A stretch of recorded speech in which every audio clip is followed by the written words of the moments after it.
శ్రీ పరమాత్మనే నమః. శ్రీ గురుభ్యో నమః. గురువాయుపురాధీశం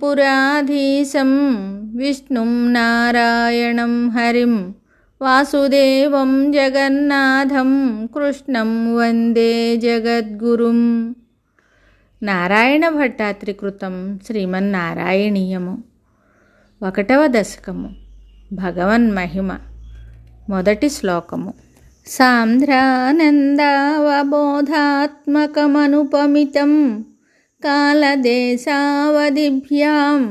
నిర్ముక్తం నిత్యముక్తం నిగమశతసహస్రేణ నిర్భాస్యమానం.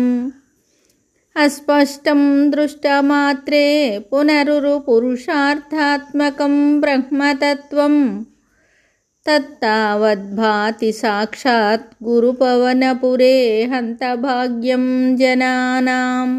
ఈ శ్లోకానికి భావము: పరమాత్మ సచ్చిదానంద ఘనుడు, జ్ఞానస్వరూపుడు, సాటిలేనివాడు, దేశకాల వస్తువులకు అతీతుడు, సర్వవ్యాపకుడు, నిత్యముక్త స్వరూపుడు.